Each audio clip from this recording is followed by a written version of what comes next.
Okay, I was on a roll last week. Did you get the other part? Did you go back if you are coming to get the tail end of the incredible just deposit of the shame omission strategy that's been given to me, one, because I walked through it for many years, but additionally because I believe it's my ultimate calling, and it's not necessarily for you to build your business, though I'm super passionate about that for you, because that's how you're going to uniquely serve the kingdom.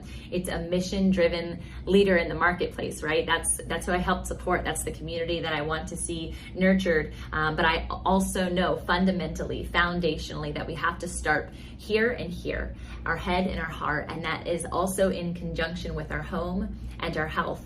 And so if you have yet to hear about these 5 H's, I'm saying all the H's, right? There's another one, and the final H is the handbag, or the man bag if you're a dude, and that's the business. And so all these other places come first. So you can get the link and the information and all the affirmations and verses that parallel to the belief system of those H's, but it's about the joy zone ultimately, because all of them parallel to the core of our identity. We are a mind, a body, a soul, and a spirit, no different than the Father, Son, Holy Spirit. We are created in his image, and he is 3 in 1, and so are we. And so I want you guys to have access to that. So go check out the Joy Zone before you get started. And then if you haven't already listened to the S, H, and A of shame from last week, please, please, please start there. Because if you jump into the M and the E, that's like jumping in midway into the race of a marathon and thinking at the end that you too get the medallion. But guess what? You haven't done the hard work. Hard work most of the time is just getting started. The hard work most of the time is showing up day in and day out to train. And the S and the H and the A are so critical in that training and the foundation of saying yes, because it's the first activation. And so lightly, I'll go over them. Submission to shatter is S. Harbor to help is H.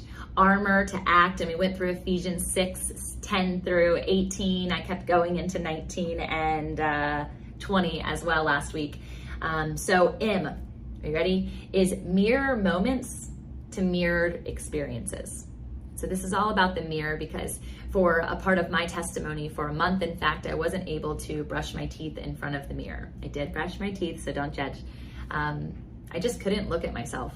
I didn't recognize the woman that was in the mirror, and I felt ashamed of her, which is exactly why shame is such a huge part of my empathy towards business builders and entrepreneurs and humans, right? We all have a call. We all have something to say yes to, and God is calling you out of the boat in that unique quality and those unique factors. But if you don't first address this shame, if you don't first say, yes, I want help, I need help, which is the very fundamental thing that Jesus does in every single miracle. He asks them, do you want to be healed? And he has them speak from their very mouth that moment of surrender. Then he creates the miracle. And so let's take that for the wisdom that it is and accurately apply it to our lives. And so for those 30 days not being able to confront the mirror, I started to realize that my identity was not rooted in the mirror at all. My identity was rooted in him. My identity was rooted in the truth. And when I got connected to that truth, I was able to see myself once again, because I wasn't looking with my own eyes. I wasn't looking through the lens of all of the pain I had experienced, all of the heartache I had experienced, even all of the happy that I had had. And I say happy because I want you to know that there is something more than a fake facade of a smile. There is something more than a highlight reel and an Instagram splash page or anything else that you see on a consistent basis. It is easy for us to tailor make those, but you cannot tailor make joy. It is a gift. It is a fruit of the Spirit. And the way that is curated is truly through him, is truly through our prayer life and our time with him. And that was discussed in the last one with Armor to Act. It talked so much about our ferocious prayers, our fearless prayers, our activation of praying. And that's what I was doing in the secret place. And so after I did that for 30 days, I was actually in a 3-year process where my ordination and minister's license came, where my mirror moments turned into mirrored experiences where I was actually able to be the mirror for other people. I was able to look and peer into their soul as if I was the mirror and see the brokenness and the shame and the hurt and the trauma. And I was able to help them see through my own story what it was that I was bearing witness to and what it was that was coming to life in their life. And those things are painful, those things hurt. And so to know that there's not a judgment when you become the mirror, when your life becomes the mirror, because you've obliterated shame and you're able to stand before other people with a level of empathy you could never experience, ever, until you walk through it. Until you were on your knees waving your white flag. Identity through your lens will always leave you less than, because you can't possibly measure up to the perfection that you want so desperately. You can't possibly not compare. It's every single place and every single where, every given hour of every single day, and yet we're called to partner. We're called to be in communion with one another, in community with one another, not in comparison with one another. And comparison stings and burns because you've yet to surrender. But when surrender happens, when shame is obliterated, comparison is not the conversation. Communion is.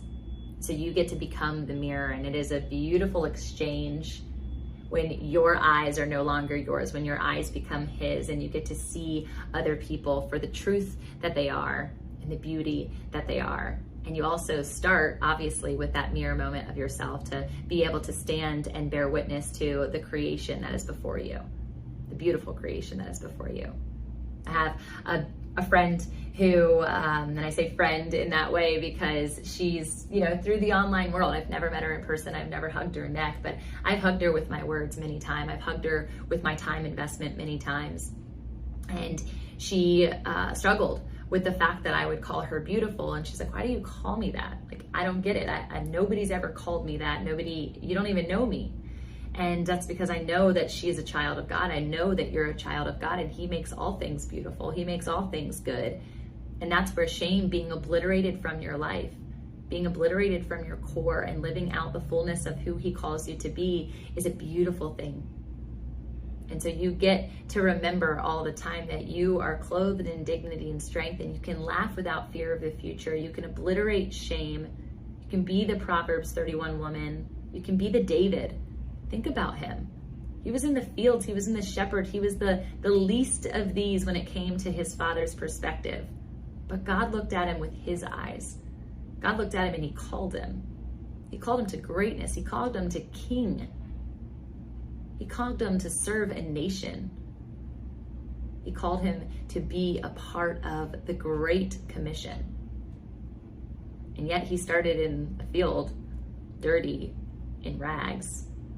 So this is so important.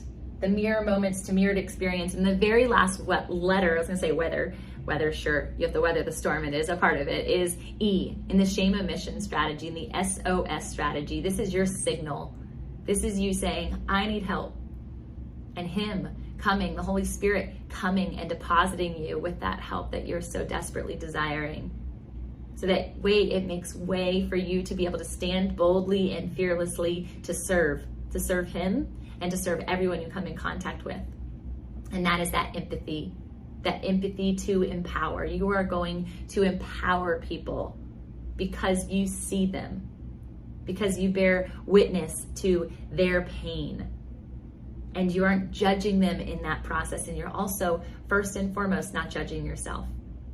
You get to empathize with your own emotions. When there's a trigger in your life, you get to empathize and sit with that little person who felt that pain at the very, very beginning, or experienced that thing, or made that tough decision, or that not so good decision. And you get to sit and empathize, and then you get to act. You get to empower that person, say, no, not today, Satan. You get to get into the head, you get to get into the heart, you get to get into the home, into the relationships around you. You get to work out harder, you get to heal from the inside out. because you are empathizing and then you are empowering. And what happens is people bear witness to that inspiration and that empowerment, and they say, whoa, what happened? How did she go from this place of surrender to this place of authority, to this place of confidence and fearlessness? And we get to glorify God in that process. It's not about us. It's not about how many times we've picked ourselves up, because it's not by our strength that we exist. It's not by our breath that we created. He created that breath. He created that life. He gave you the endurance. And now you get to empower other people in the kingdom to do the same thing. And so this is your story. This is your lifeline. This is what the SOS is about. I am envisioning myself in this very moment in the last 2 shows. If you haven't watched the last YouTube one, you got to go back and listen to SHA from the Shame Omission Strategy and realize right now I get to empower you based on a pain that I experienced in so many realms of life. Achievement-driven, perfection-driven, success-driven, people-pleasing, no surrender. And yet here I am, surrendered, aligned, and able to serve and empathize with everything that you're going through, even if it looks a little different than mine. The root, the fear, the worry, the concern, the shame is where it's all started and rooted. And so I am here to pluck that up and become a safe harbor for you. So I would love to pray with you. If this is something that you need directly, please come to me. Please let me know directly. I'm on Instagram the most, but you can email me. You can go and book a call with me and we can pray live. That's all on my website, tamraandress.com. I also have a conference coming up, and so that could be an extended period of time where we rebuild the foundation on a solid rock in order for you to propel every part of your mission to the nations we will go, and I am sure of it. So thank you guys so much. This SOS process is so important to me, and it is not something that's just a one and done, though I do believe if you can dedicate the amount of time needed for you, and everybody's journey looks different. Like I said, mine was 3 years in this process, that I was able to finally obliterate it in my life and stand up and say yes to the calling with more belief, more faith, more fearlessness, because of the armoring, because of the harbor, because of the shattering. Go back and write these down, put them on your mirror so that you can face yourself in those mirror moments, and then you can empower others based on your unique testimony. This is how you build a brand. This is how you build a business. You build it on your story. You build it on what is uniquely only you. I don't care if your business is like making card deck or I don't know, tech, I don't know, and it could be anything, but it's based on who you were created to be and what you've walked through. That's your why, that's your momentum, that is your forever. It doesn't go away. So you'll never lose the energy to wake up and say yes to God. I love you guys. I pray that this reprograms your life. I pray that it shakes you, it shatters you, only so that I can bear witness to the God that is going to miraculously change you and serve you and grow you and ignite you for his kingdom. All the love.